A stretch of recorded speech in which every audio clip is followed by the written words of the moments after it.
नमस्कार साथियों, उम्मीद करता हूँ आप सब बढ़िया होंगे। आपकी प्रिपरेशन भी बढ़िया मस्त चल रही होगी। हमने इससे पहले वाले वीडियो में परमाणु संरचना के जो क्लास 11 केमिस्ट्री के क्वेश्चन बैंक है उस चैप्टर की चर्चा करी थी, परमाणु संरचना वाले चैप्टर की। आज हम चर्चा करने वाले हैं तत्वों का वर्गीकरण एवं गुणधर्मों में आवर्तिता वाले जो चैप्टर हैं, इसके वस्तुनिष्ठ प्रश्न के बारे में चर्चा करेंगे और विथ कॉन्सेप्ट की चर्चा करेंगे, ताकि आपके जो एग्ज़ाम में जाते आपके जो है बिल्कुल सटीक सही आप आंसर दे पाओ। दूसरी बात है, बच्चे टेंशन में होंगे कि क्वार्टरली एग्ज़ाम आ रही है और क्वार्टरली एग्ज़ाम में कैसे क्या करेंगे। मन को सेटिस्फाई रखिए, शांत रखिए, क्योंकि शांत रहेगा मन तभी आपको अंदर से जो आपने पढ़ाई कर रखी वो चीज़ें याद आएगी। दूसरी बात ये है कि अभी जो है बच्चे जो हैं अधिकतर इस चक्कर में होंगे कि हमें पेपर मिल जाए, ये हो जाए, तो इस चक्कर में ना पड़े। क्वेश्चन बैंक के क्वेश्चन ढंग से तैयारी करके जाए। एग्ज़ाम में आपके जो है वस्तुनिष्ठ प्रश्न ही अगर एक तरह से मानो तो 40% ये आ रहे हैं। अगर 70 नंबर का पेपर है तो 28 मार्क्स के जो पासिंग मार्क्स के तो वस्तुनिष्ठ प्रश्न आ रहे हैं। तो सभी यूनिट के वस्तुनिष्ठ प्रश्न बार बार रिवाइज करें, अच्छे से रिवाइज करें, ताकि इनके आंसर आप अच्छे से दे पाओ। समझाने का जिम्मा हमने ले रखा है, तो हमने परमाणु संरचना वाला चैप्टर करवा दिया है। आज ये 3rd यूनिट कंप्लीट करवा देते हैं विथ कॉन्सेप्ट के। चलिए शुरुआत करते हैं अपन। सबसे पहला आपके सामने क्वेश्चन हाजिर है,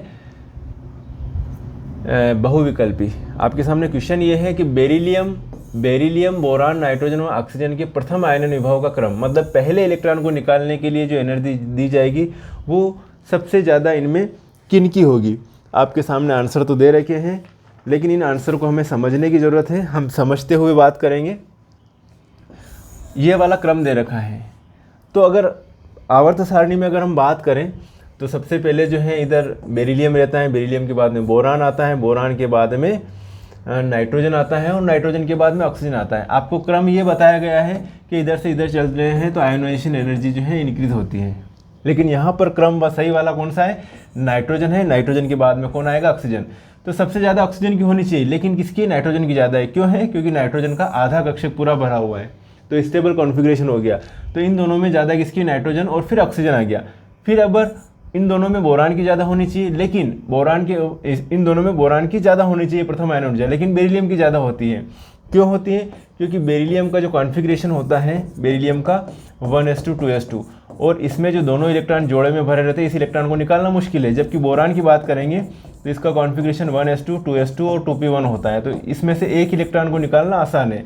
तो फिर बेरिलियम और फिर क्या आएगा? बोरान आएगा। बोरान के इलेक्ट्रॉन को निकालने के लिए सबसे कम एनर्जी की रिक्वायरमेंट होगी।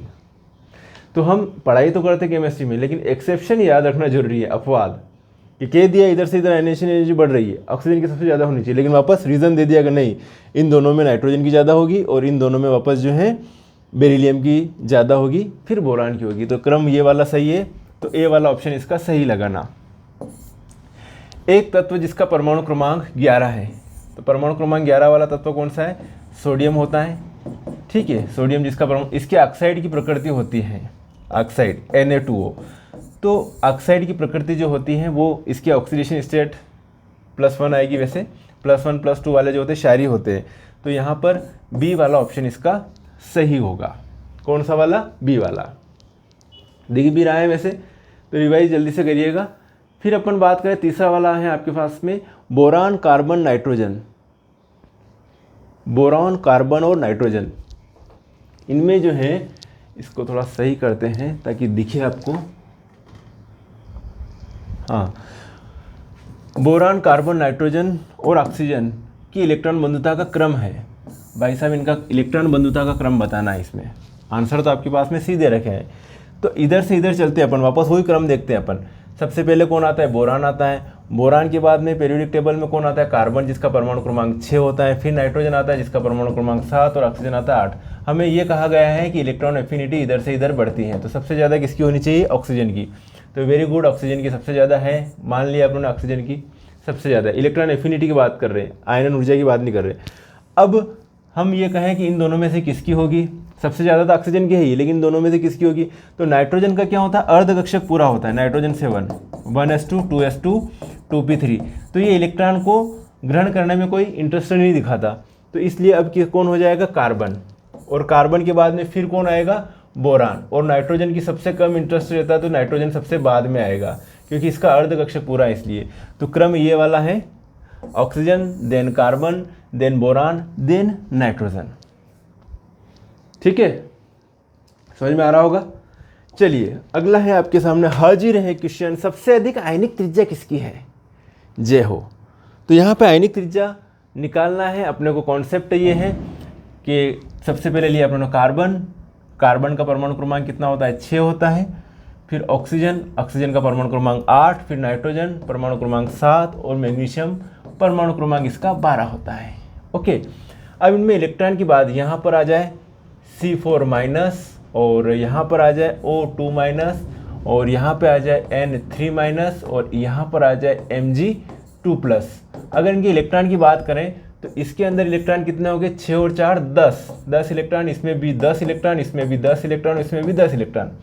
लेकिन जब इसके नाभिकीय आवेश की बात करेंगे तो नाभिकीय आवेश जो है सबसे ज़्यादा किसका है? इसका नाभिकीय आवेश सबसे ज़्यादा है। तो यहाँ पे क्या है कि सबसे अधिक आयनिक त्रिज्या किसकी होगी? तो भाई साहब सबसे अधिक आयनिक त्रिज्या होगी C4 माइनस की, क्योंकि C4 माइनस में इलेक्ट्रॉन तो 10 है लेकिन इसके पास नाभिक मतलब नाभिकीय आवेश प्रोटॉनों की संख्या कितनी है? इसके पास सिर्फ 6 मिलेगी। कितनी मिलेगी? 6 मिलेगी। तो इलेक्ट्रॉन दूर दूर जाएंगे, अट्रैक्शन कम होगा नाभिक का। तो सबसे बड़ा आकार होगा इसका, किसका होगा? C4 माइनस का, इसका आकार सबसे बड़ा होगा। ठीक है, C4 माइनस का आकार सबसे बड़ा होगा। और अगर सबसे छोटे की बात करें, सबसे छोटा किसका होगा? Mg2 प्लस का आकार होगा।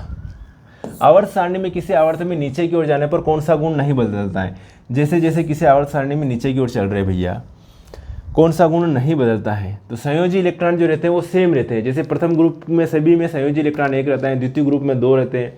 तो संयोजी इलेक्ट्रॉनों की संख्या में परिवर्तन नहीं होता, बाकी सभी में आकार बढ़ता है, घनत्व बढ़ता है। संयोजी इलेक्ट्रॉन सेम रहते हैं। धात्विक गुण भी क्या होता है? नीचे की तरफ चलते हैं तो बढ़ता है, इंक्रीज होता है।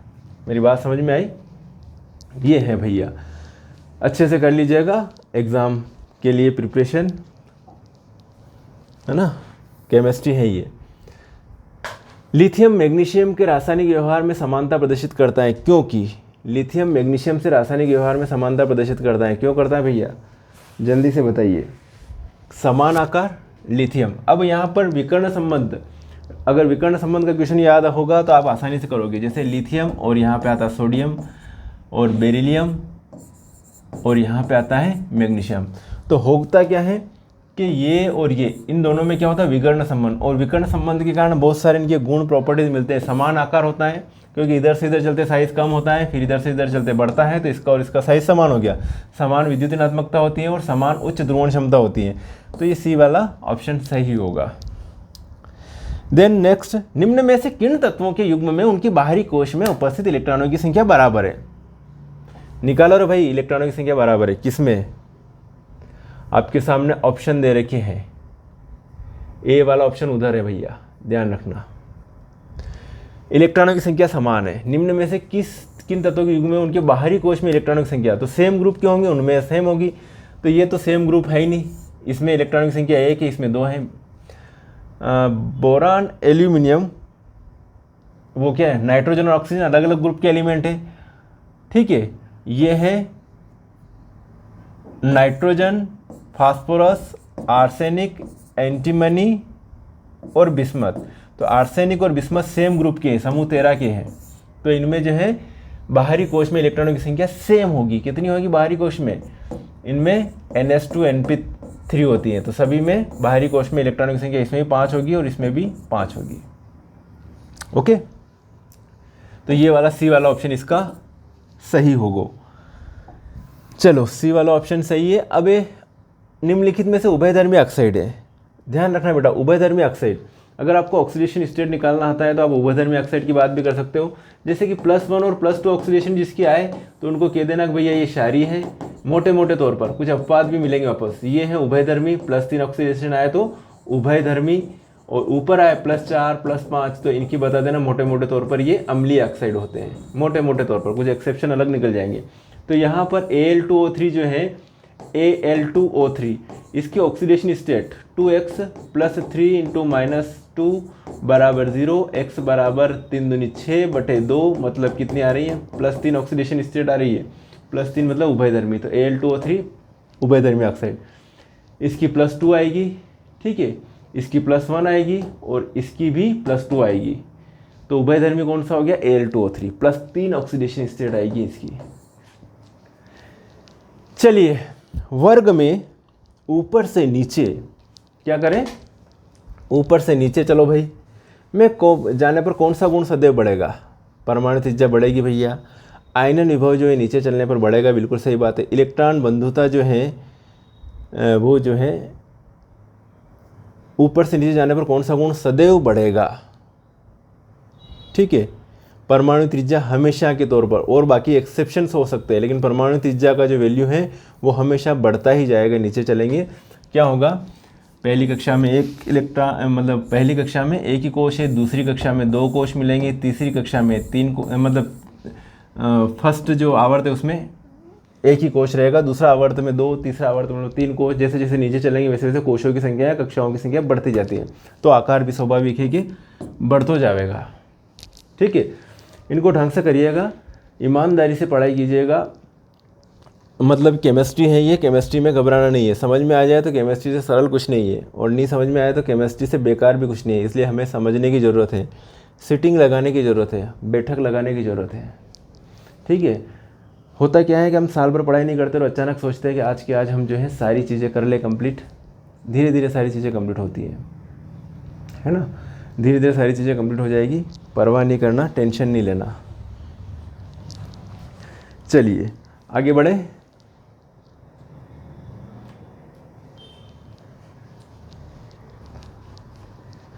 किसी तत्व के द्विधनायन का विन्यास 8, 2, 8, 14 हो तो उसका परमाणु क्रमांक होगा, उसका परमाणु क्रमांक कितना होगा, द्विधनायन है उसका परमाणु क्रमांक कितना होगा, एक से मतलब अंदाजा लगा सकते हैं। जैसे कि बेरिलियम है, किसी तत्व द्विधनायन है ना, बेरिलियम, मैग्नीशियम, कैल्शियम, ये सब तो होते हैं द्विधनायन, इनके ऊपर +2 चार्जेस रहता है। यहाँ पे क्या लिख रखा है, 2, 8, 14 हो तो उसका परमाणु क्रमांक होगा। द्विधनायन और लिख रखा है, सामने से दिख रखा है 2, 8, 14, तो जोड़ लो ना भैया। 2 और 8 कितने, 10 और 14 है ना, 2, 8, 10 कितने हो गए, 14 हो गए ना। 2, 8 और 14, सॉरी 2, 8, 14,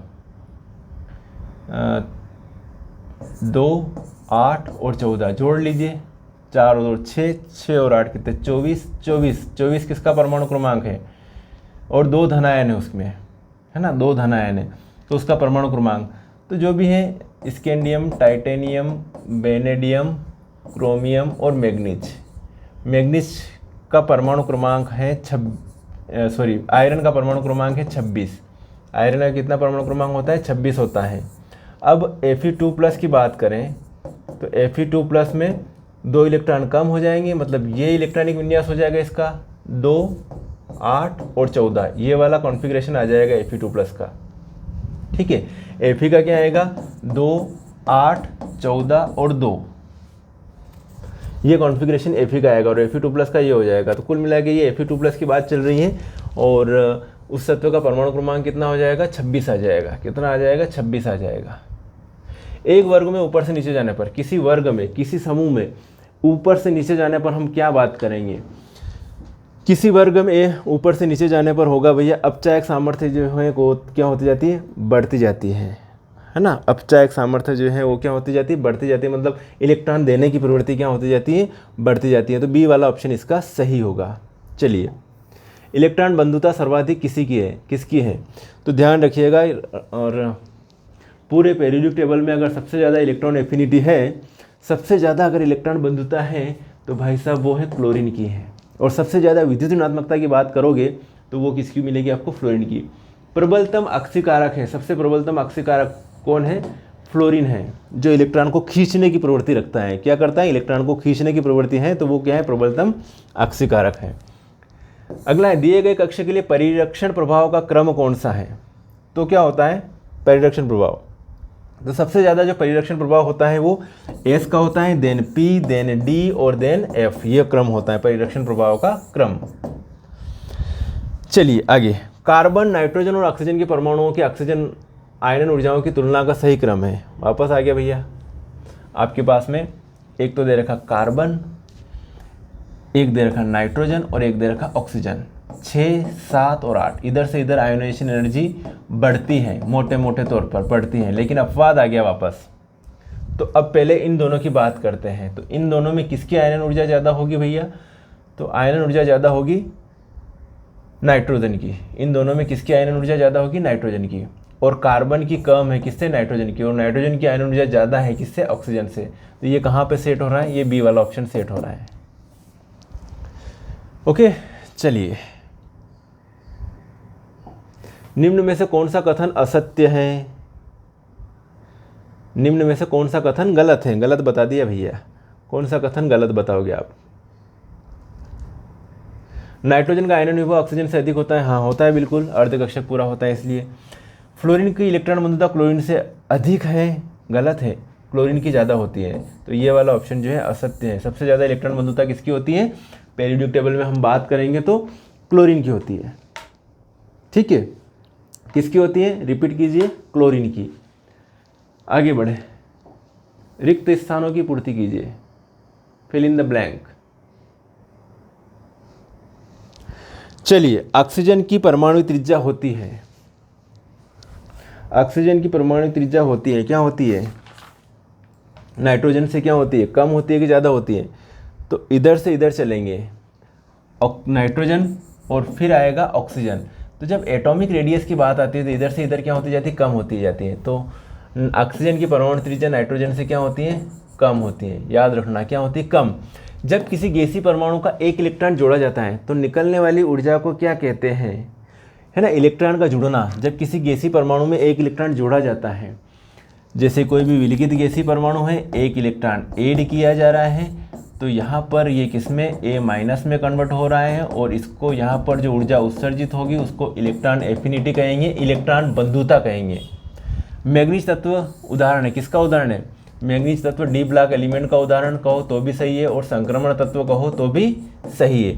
बोरान विकर्णता किससे संबंधित है? बोरान। अब यहाँ पे विकर्ण संबंध के बारे में, तो आवर्त सारणी में द्वितीय आवर्त के तत्व तृतीय आवर्त के अगले समूह के तत्व से गुणों में समानता प्रदर्शित करते हैं, जिसे भाई साहब विकर्ण संबंध कहते हैं। तो होता क्या है कि lithium sodium, beryllium magnesium, boron aluminium, carbon और सिलिकॉन, तो इसका इसके साथ में विकर्ण संबंध है, इसका इसके साथ में और इसका इसके साथ में। तो बोरान का सिलिकॉन के साथ में, तो बोरान विकर्णता सिलिकॉन से संबंधित है। न्यूनतम गलनांक वाली धातु कौन सी है भैया? सीजियम। सीजियम का जो है गलनांक सबसे कम होता है। आवर्त तालिका में अधातु कहाँ स्थित है भैया? तो अधातुएं इस साइड में स्थित है और धातुएं इस साइड में स्थित है, बाएं ओर। तो यहाँ पर जो इसका जो सही ऑप्शन जो है वो क्या आएगा? दाएं ओर। आवर्त सारणी में दाएं ओर, इधर अधातुएं हैं इधर धातुएं हैं, तो दाएं ओर लिखोगे। आवर्त तालिका में बाएं से दाएं जाने पर परमाणु त्रिज्या, इधर से इधर चल रहे तो परमाणु त्रिज्या क्या होती है? कम होती जाती है। इधर से इधर चल रहे परमाणु त्रिज्या कम होती जाती है। ऊपर से नीचे चलोगे एटॉमिक रेडियस क्या होती जाएगी? बढ़ती जाएगी। ओके, क्लियर है बेटा? चलिए, फ्लोरीन की विद्युत ऋणात्मकता क्लोरीन से क्या होती है? फ्लोरीन की विद्युत ऋणात्मकता क्लोरीन से क्या होगी? जल्दी से बताइए, पहले भी आया था, अधिक। फ्लोरीन की विद्युत ऋणात्मकता क्लोरीन से अधिक होती है, तथा फ्लोरीन की इलेक्ट्रॉन बंधुता क्लोरीन से, इलेक्ट्रॉन बंधुता तो क्लोरीन की ज़्यादा है तो कम होती है। फ्लोरीन की इलेक्ट्रॉन बंधुता क्लोरीन से क्या होती है? कम होती है। फ्लोरीन की विद्युत ऋणात्मकता फ्लोरीन की ज़्यादा होती है और इलेक्ट्रॉन बंधुता क्लोरीन की ज़्यादा होती थी कुल मिला के, ये याद रखना। ओके, बेरिलियम की आयनन ऊर्जा बोरान से, वापस आयनन ऊर्जा की बात आ गई। तो यहाँ पर है बेरिलियम और यहाँ है बोरान, तो इसका होता है 1s2 2s2 और इसका होता है कॉन्फ़िगरेशन 1s2 2s2 2p1 होता है। तो इस इलेक्ट्रॉन को निकालना आसान है। तो बेरिलियम की आयनन ऊर्जा बोरान से अधिक होती है। क्या होती है? अधिक होती है। प्रथम आयनन ऊर्जा की बात करेंगे तो कैल्शियम की आयनन ऊर्जा अचानक, कैल्शियम की आयनन ऊर्जा क्या होती है? अचानक बढ़ती है। कब बढ़ती है? जब पहला इलेक्ट्रॉन निकाल दिया सब्र कर लेगा, दूसरा निकाल दिया सब्र कर लेगा। लेकिन जब तृतीय इलेक्ट्रॉन निकालना मतलब तृतीय आयनन ऊर्जा अचानक क्या हो जाती? बढ़ जाती है, क्योंकि उस कंडीशन में इलेक्ट्रॉन पेयरिंग में आ जाते हैं। क्या आ जाते हैं? पेयरिंग में आ जाते हैं। जैसे कैल्शियम की लिखोगे लास्ट में कैल्शियम 20, तो लास्ट में क्या लिखेंगे? 4s2 रहता है। तो 2 इलेक्ट्रॉन निकले तब तक तो ठीक है, लेकिन जैसे अंदर वाले 3p की निकालना कठिन होगा, है ना, 2 इलेक्ट्रॉन निकल जाए ठीक है, तीसरा इलेक्ट्रॉन निकालने के लिए अचानक बढ़ जाती है। नोबल गैसों को इलेक्ट्रॉन बंधुता होती है। क्या होती है? नोबल गैसें इलेक्ट्रॉन ग्रहण करने की चाहत ही नहीं रखती नोबल गैसें। तो नोबल गैसें कौन सी है helium, neon, argon, krypton, xenon, radon, इनकी इलेक्ट्रॉन बंधुता क्या होती है, क्या लिखोगे आप, शून्य होती है। एका बोरेन किसका है, एल्यूमिनियम का। एल्यूमिनियम को एका बोरेन भी कहते हैं, एका एल्यूमिनियम भी कह सकते हैं या एका बोरान भी कह सकते हैं, बोरान फैमिली में आ रहा है। द्वितीय समूह में बेरिलियम तथा मैग्नीशियम की इलेक्ट्रॉन बंधुता होती है। भाई साहब, बेरिलियम और मैग्नीशियम की इलेक्ट्रॉन बंधुता क्या होती है द्वितीय समूह में, इनकी भी क्या होती है, शून्य होती है। ये भी ग्रहण करना नहीं चाह रहे इलेक्ट्रॉन, क्योंकि इनका भी कक्षक पूरा भरा हुआ है, तो इनकी भी क्या लिखूंगा, शून्य लिखूंगा। ठीक है, बेरिलियम का जैसे कि 4 है, 1s2 2s2, इलेक्ट्रॉन कहाँ ग्रहण करेगा, ये 2p में तो करेगा नहीं, तो कंडीशन बनेगी नहीं, तो शून्य होगा। आवर्त में बाएं से दाएं जाने पर आयनन ऊर्जा, इधर से इधर चल रहे, आयनन ऊर्जा क्या होती है, बढ़ती है। क्या होता है, बढ़ती है। आवर्त में बाएं से दाएं जाने पर सामान्यतः आयनन ऊर्जा क्या होती है, आयनन ऊर्जा में वृद्धि होती है या बढ़ती है। अगला क्वेश्चन बहुत काम का है, ध्यान रखना बेटा। देखिए सोडियम, कमेंट्स भी कीजिएगा और वीडियो को लाइक करके शेयर कर दीजिएगा अपने साथियों को, अपने दोस्तों को, सभी का फ़ायदा हो जाए, है ना। और हो सके तो उनको समझा भी देना, अगर आपके समझ में आ गया हो तो बढ़िया बात है। Na और Na प्लस, Na से Na प्लस होगा, क्या होगा, Na से Na प्लस, Na से Na प्लस छोटा होता है, Na प्लस छोटा होता है। धनायन का आकार उसके मूल परमाणु से छोटा होगा। Cl तथा Cl माइनस में, है ना, Cl माइनस में कौन छोटा होगा, Cl छोटा होगा, क्लोरीन छोटा होगा, Cl छोटा होगा, क्या होगा, Cl क्या होगा, छोटा होगा। क्लियर है।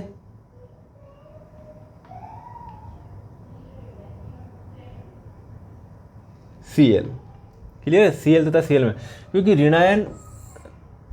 ऋणायन हमेशा मूल परमाणु से बड़ा होता है और धनायन मूल परमाणु से छोटा होता है, तो Na प्लस से छोटा होगा और Cl तथा Cl माइनस में Cl छोटा होगा। अगला है प्रथम तथा द्वितीय समूह के तत्व क्षारीय धातुएं, मतलब एस ब्लॉक के तत्व, एस ब्लॉक के तत्व कहलाते हैं। क्षारीय धातुएं और क्षारीय मृदा धातुएं भी कह सकते हो।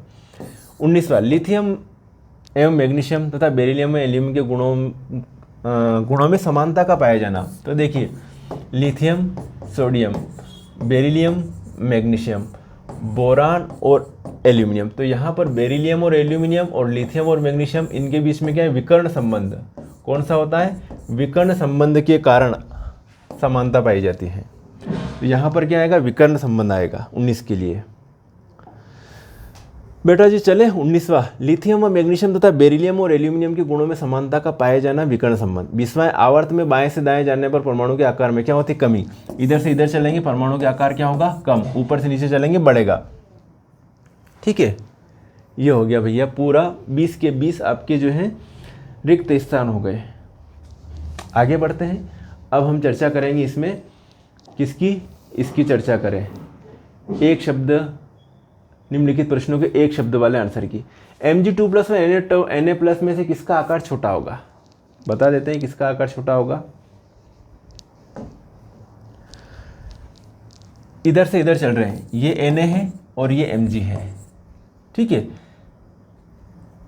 Na प्लस Mg2 प्लस, इसमें प्रोटॉनों की संख्या 12 है, इसमें 11 है, इसमें भी इलेक्ट्रॉन 10 है, इसमें भी इलेक्ट्रॉन संख्या 10 है, तो जिसमें नाभिक की आवेश ज़्यादा होगा उसका छोटा आकार होगा, तो Mg2 प्लस आएगा, इसमें Mg2 प्लस छोटा होगा, है ना। जब अपन किसी का भी देखेंगे अपन कौन छोटा है कौन बड़ा है, तो पहले तो अपन इलेक्ट्रॉनों की संख्या निकाल लें। अब इलेक्ट्रॉनों की संख्या इनमें सेम आ गई, फिर इसमें नाभिक की आवेश देख लें, जिसका नाभिक की आवेश ज़्यादा होगा वो अट्रैक्शन ज़्यादा करेगा इलेक्ट्रॉनों को, तो सही कौन सा हो गया, Mg2 प्लस। ठीक है, चलिए इलेक्ट्रॉन ग्रहण एंथैल्पी को किसमें मापा जाता है, इलेक्ट्रॉन ग्रहण एंथैल्पी को kilojoule, Kj mole inverse, Kj mole inverse या प्रति मोल, किलोजूल प्रति मोल। समूह में ऊपर से नीचे जाने पर परमाणु त्रिज्या पर क्या प्रभाव पड़ता है, भाई साहब समूह में ऊपर से नीचे चलेंगे परमाणु त्रिज्या क्या होगी, बताओगे। ऊपर से नीचे चलेंगे परमाणु त्रिज्या क्या होती है, बढ़ती है, क्या होता है, बढ़ती है, तो यहाँ पे लिखोगे बढ़ती है। आवर्त में बाएं से दाएं जाने पर आयनन विभव का क्या प्रभाव पड़ता है, बाएं से दाएं चल रहे हैं, आयनन विभव बढ़ता है या वृद्धि होती है ना, वृद्धि होती है। ओके, चलिए Na बुनसन ज्वाला में कौन सा रंग देता है, तो सोडियम जो है बुनसन ज्वाला में सुनहरा पीला कलर देता है, सुनहरा पीला कलर देता है, इलेक्ट्रॉनों के एक्साइटेशन के कारण सुनहरा पीला। एल्यूमिनियम एवं मैग्नीशियम में आयनन एंथैल्पी किस में अधिक होगी, सही बात है, इधर तो चल रहे अपन मैग्नीशियम और इधर एल्यूमिनियम। आयनन एंथैल्पी ज़्यादा एल्यूमिनियम की होनी चाहिए, लेकिन होता क्या है मैग्नीशियम की, क्योंकि मैग्नीशियम में कॉन्फ़िगरेशन जो होता है वो 3s2 होता है लास्ट, और इसमें इलेक्ट्रॉन को निकालने में कठिनता होती है। एल्यूमिनियम का लास्ट में क्या होता है 3s2 और 3p1 होता है, इस इलेक्ट्रॉन को निकालना आसान होता है। तो यहाँ पर सही आंसर क्या होगा, आयनन एंथैल्पी किस में अधिक होगी, तो मैग्नीशियम Mg। ओके, सातवें की बात करें अपन, क्षारीय धातुओं में किसकी आयनन एंथैल्पी सबसे कम होगी। क्षारीय धातुओं में किसकी आयनन एंथैल्पी सबसे कम होगी। तो अब क्षारीय धातुओं के नाम मालूम होने चाहिए। क्षारीय धातुएं कौन कौन सी बेटा, lithium sodium, potassium, rubidium, caesium और फ्रेंशियम। तो नीचे चलते हैं तो आयनन एंथैल्पी क्या होती जाती है, कम। तो सबसे कम कौन आ जाएगा यहाँ पर, फ्रेंशियम, यहाँ पे Fr। समूह में ऊपर से नीचे जाने पर इलेक्ट्रॉन बंधुता पर क्या प्रभाव पड़ता है, इलेक्ट्रॉन बंधुता कम होती है, ऊपर से नीचे, इधर से इधर बढ़ती है, ऊपर से नीचे कम होती है। यहाँ तक क्लियर है। चलिए अगला क्वेश्चन, आवर्त में बाएं से दाएं जाने पर विद्युत ऋणात्मकता पर क्या प्रभाव पड़ता है। बाएं से जाए अधिक होती है, विद्युत ऋणात्मकता क्या होती जाती है, बढ़ती। इधर से इधर चलेंगे तो बढ़ती जाती है। ये ट्रेंड सारे याद कर लेना, विद्युत ऋणात्मकता, इलेक्ट्रॉन एफिनिटी, आयनन ऊर्जा, ये सब अगर ट्रेंड याद रहेंगे तो आपके बहुत सारे क्वेश्चन जो है सही हो जाएंगे। बेरियम मुनसन ज्वाला में कौन सा रंग देता है भैया, सेब जैसा हरा। कैसा, सेब जैसा हरा। तो ये हो गए आपके क्वेश्चन सारे, कौन से, वन वर्ड। अब है आपके पास सही जोड़ियां। चलिए सही जोड़ियां में अपन पहले बात करते हैं।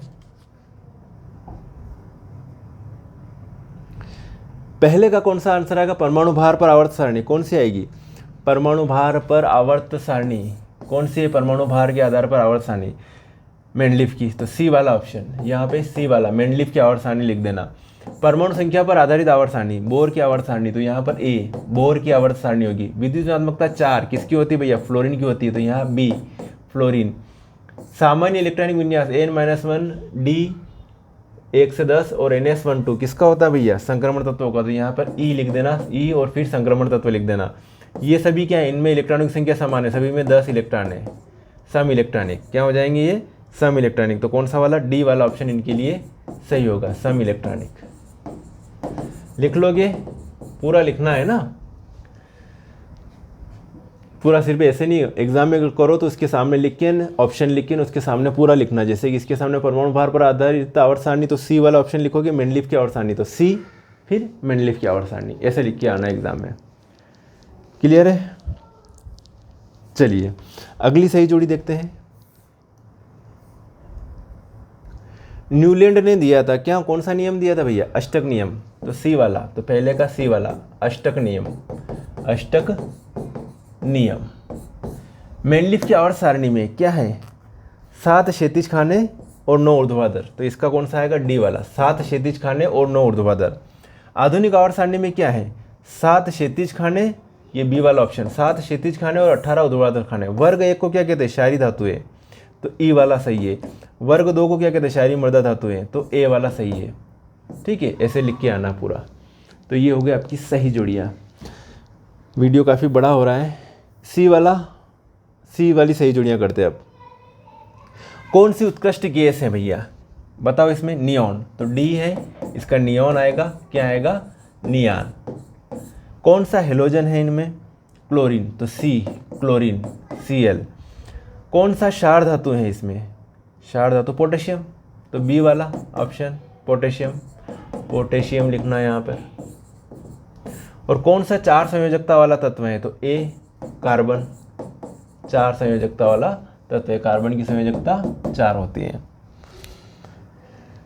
मेरे हिसाब से यहाँ तक क्लियर हो गया होगा, है ना। ये सारी चीज़ें ना अपन पहले से करके रखते हो तो इतनी अपने को दिक्कत नहीं रहती पढ़ाई में, टेंशन नहीं लेना पड़ता।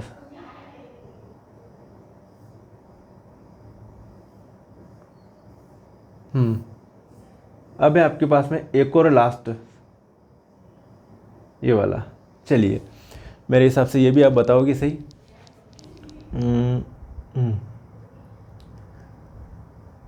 सबसे अधिक धनात्मक तत्व कौन सा है इसमें, सबसे अधिक धनात्मक तत्व कौन से होते हैं, तो प्रथम समूह के तत्व, इसमें डी वाला डी वाला आएगा प्रथम समूह के।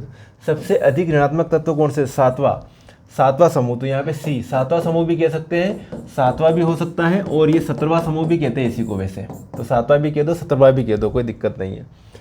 चतुर्थ संयोजकता प्रदर्शित करने वाला तत्व है, तो चतुर्थ समूह बी वाला आएगा यहाँ पे, क्या आएगा? बी वाला, चतुर्थ समूह। चतुर्थ समूह। परमाणु का आकार सबसे बड़ा कौन सा होता है? तो इसमें भी वैसे शून्य समूह नहीं होगा, ये गलत है, ये होगा प्रथम समूह। प्रथम समूह के तत्वों का आकार बड़ा होता है। या परमाणु आकार में सबसे बड़ा तत्व, तो सबसे बड़ा तत्व का नाम जो होता है lithium, sodium, potassium, rubidium, caesium और फ्रेंशियम, तो यहाँ पर फ्रेंशियम आ जाएगा। ओके, चलिए ये हो गए सारे आपके जो हैं क्वेश्चन सॉल्व। मेरे हिसाब से आपको सारी चीज़ें क्लियर हुई होगी। ठीक है, तो ये जो है रिवीजन करना पड़ेगा आपको, और रिवीजन जितना जल्दी होगा उतना बढ़िया रहेगा।